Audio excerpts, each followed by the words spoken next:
Hello ka-future public servant! Ngayong araw na ito ay tatalakayin natin ang Bill of Rights. Ano ang Bill of Rights? Ang Artikulo 3 ng Bill of Rights ay ginagarantiyahan ng ilang mga karapatan at kalayaan na mahalaga sa pampublikong administrasyon.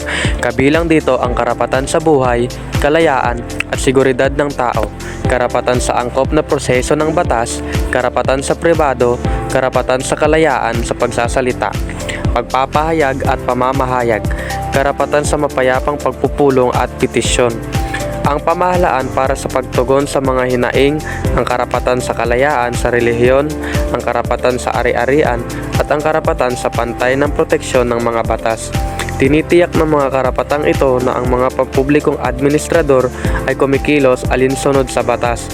Iginagalang ang mga karapatan at dignidad ng mga individual at nagbibigay ng balangkas para sa pataas at makatarungang pamamahala.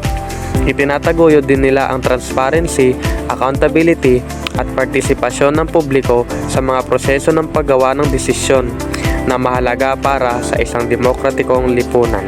Bilang isang estudyante ng pampublikong administrasyon, nangangarap na maging isang lingkod bayan, ang pag-unawa sa konstitusyon ay napakahalaga para sa mga magiging lingkod bayan sa hinaharap dahil ito ang nagsisilbing pundasyon ng mga sistemang legal at pamahalaan sa bansa.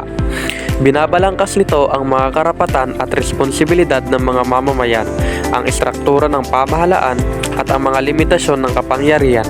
Sa pamamagitan ng pag-unawa sa konstitusyon, maaaring itaguyod ng mga pampublikong tagapaglingkod ang tuntunin ng batas, protektahan ang mga individual na kalayaan at matiyak na ang kanilang mga aksyon ay naaayon sa mga prinsipyo ng demokrasya at katarungan. Sana ay marami kang natutunan sa video na ito. Hanggang sa muli, paalam!